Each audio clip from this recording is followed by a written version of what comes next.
नागपुर से इस वक्त की सबसे बड़ी और चौंका देने वाली खबर।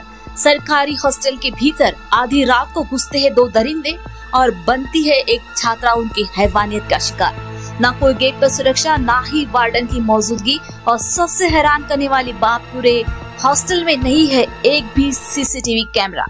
जी हाँ, हम बात कर रहे हैं नागपुर के ओबीसी हॉस्टल की, जहां 22 जुलाई की रात ठीक 3 बजे दो अज्ञात आरोपी दरवाजे की कुंडी तोड़कर सीधा कमरे में घुसते हैं, एक छात्रा के साथ बदसलूकी करते हैं, उसका मोबाइल छीन लेते हैं और आराम से फरार हो जाते हैं। इस सरकारी हॉस्टल में कुल 64 लड़कियां रहती है। क्या उनकी सुरक्षा की कोई जिम्मेदारी है या नहीं?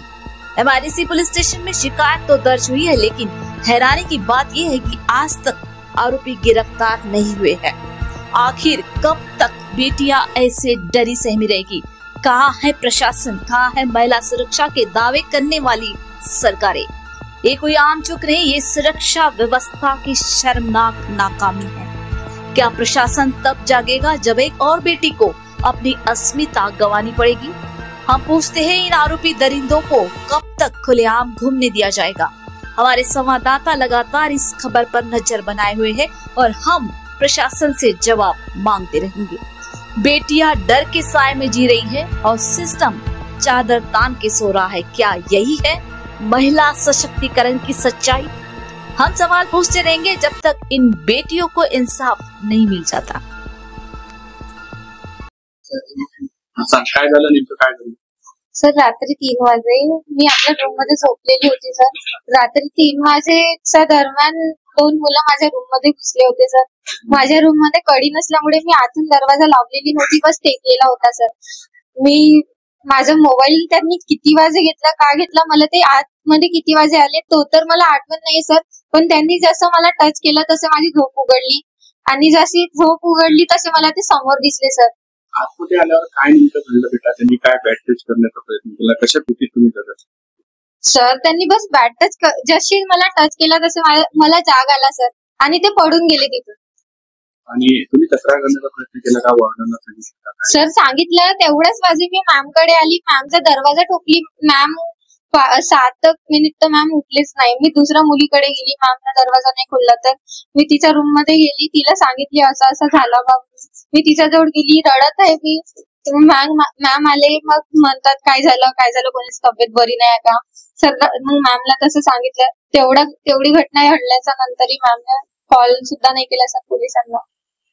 पोलिसात तक्रार नाही केली तुम्ही? काय झालं? पोलिसात तक्रार केली सर? सकाळी गेले होते, पण फक्त मोबाईल चोरीची तक्रार केली सर. मग मी माझ्या सरांना वगैरे कॉल केली, सायंकाळी सर वगैरे आले. त्याच्यानंतर आम्ही रात्री गेलो, रात्री पोलीस तक्रार झाली. काहीच तक्रार नोंदवली नाही त्यांनी सर? फक्त मोबाईलची झाली होती कंप्लेंट. अच्छा, तुम्ही भीतीत आहात? कशा पद्धतीने आता तुम्ही इथे जरा कसं काय वाटते तुम्हाला? सर, बाहेर निघायची पण इच्छा नाही होत सर. असं वाटते की बाहेर पण असं काही होऊ शकते बा सर. हॉस्टेल मध्ये असं होऊ शकते तर बाहेर का नाही होऊ शकत सर? लोकेशन पण बरोबर नाहीये सर. व्हिडिओ तू बंद करू शकते मला सर? आता बाहेरून कुंडी लावली आहे जर आता झाला, तिथं पण ताला लावला, तिकडे पण ताला वगैरे लावून झालेला. आता काही नाही करू शकत. म्हणजे आता पण नव्हता, आता लावला. हा, झोपेत होते आतापर्यंत. आणि तुमच्या दरवाजालाही लागला? आता दरवाजाला लागला का? तिथे कुंडीचा झालाय का? सीसीटीव्ही आहे का? आहेतच नाही सर. 8 महिन्यापासून सीसीटीव्ही नाही. खाली पण काही नाही तर सीसीटीव्हीच नाही सर. वॉर्डन सॉरी आपले गार्ड मॅम ते रात्रीच्या असतात, त्यांना चक्रा मारायचं. आपल्याकडे मुलगी आली. ती मुलगी इथे तर शासकीय मागासवर्गीय मुलींचे वसतिगृह हिंगणा रोडला आहे. बिल्डिंग 3 मजली आहे. त्या 3 मजल्यामध्ये 2 फ्लोर मुली राहतात. म्हणून जवळपास 60 मुली इथे राहतात. जी मुलीची तक्रार आहे ती मुलीने असं सांगितलं आहे की मी रूम मध्ये 2 जणी राहत होत्या, त्यापैकी दुसरी माझी मैत्रीण आहे ती गावाला गेली. मी एकटी राहत असताना 2 मुलं आले. 2 मुलांनी मला स्पर्श केला आणि माझा मोबाईल घेऊन पळून गेले. त्यावेळेस ते आरडाओरडी मारली आणि नंतर मग मी दुसऱ्याची कंप्लेंट द्यायला. परंतु तिने असंही सांगितलं आहे की या फ्लोअरवरती मागचे गेट काय मुघल असते, त्याला कुठेही कुलूप नव्हतं. आणि माई ज्या रूम मध्ये राहते त्या रूम मध्ये 2 दरवाजे आहेत. त्यापैकी एका दरवाजाला कुलूप असताना एक दरवाजा कायम उघडा असतो, त्याला आतून कडी कोणा नव्हता. तसेच त्याने कंप्लेंट दिली की सीसीटीव्ही वगैरे पण नाही. त्यामुळे या सीसीटीव्ही लिस्टचा फायदा घेऊन आरोपींनी मोबाईल चोरी आणि एकला टच करून आपण कलम 75, 305 आणि 305 त्याप्रमाणे आपण गुन्हा दाखल केलेला आहे. त्या अनुषंगाने आपले तपास तात्काळ देऊन चौकशी सुरू आहे. तपास सुरू आहे. आरोपीचा शोध चालू आहे सीसीटीव्हीच्या माध्यमातून. आणि त्याचबरोबर इथे ही कमर्शियल बिल्डिंग असल्यामुळे बऱ्याच मुलांची ये असू शकते.